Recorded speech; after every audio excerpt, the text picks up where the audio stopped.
Hello and welcome back to another AWeather video. Today we are talking about this East Pacific tropical Invest. This is Invest 90E. We have officially had our first disturbance of the season in either the Eastern Pacific or the Atlantic. So we're going to be diving into that today. So if you like this video, make sure to like, comment, subscribe, and hit the bell. Now let's get right on into it. So we are talking about Invest 90E, which has a 60% chance of cyclone formation in 48 hours.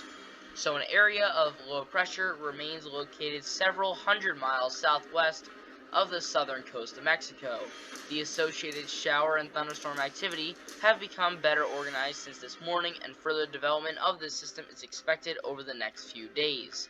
A short-lived tropical depression or tropical storm is now likely to form over the weekend or early next week before environmental conditions become less favorable as the system moves gradually west-northwestward.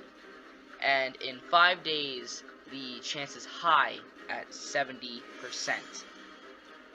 Now, let's just take a look here at the 5-day graphical weather outlook, and you can see that's red for 70% chance of cyclone formation. So here's the GFS.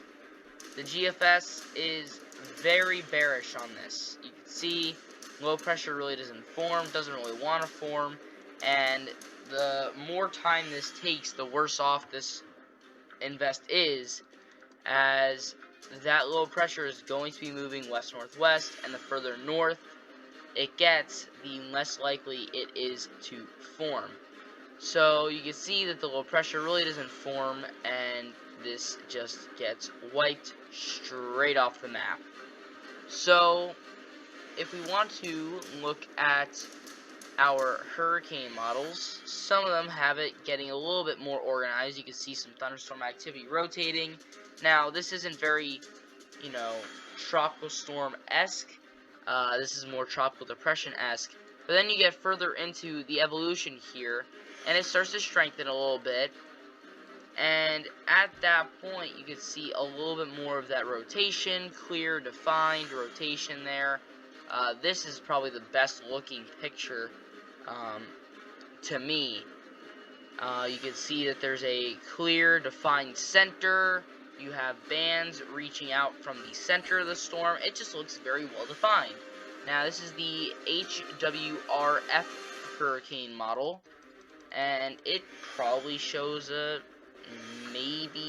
definitely a tropical depression, possibly a very weak tropical storm.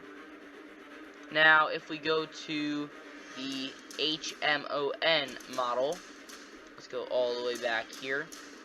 So it shows some decent development here as well, just kind of the same lines as the GFS, just a little bit stronger, that low pressure just doesn't want to form, and you can see here that it's just much less defined. You don't have that clear eye, that clear rotation that the HWRF had, but there is some rotation there, just not clear enough to really name a tropical storm.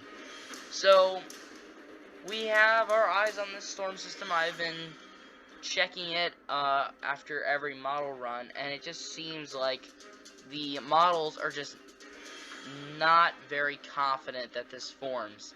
There's a reason why it's 60 to 70% and not higher than that right now, since we are within 48 hours of this possibly forming. It's that the models just don't want to get a grip on what's going to happen. We have some models, such as the GFS, that just don't have that forming, and then you have our HWRF that shows something forming. But we'll just have to wait and see, but that's all I have for today. Thank you guys for watching. I will see you guys next time.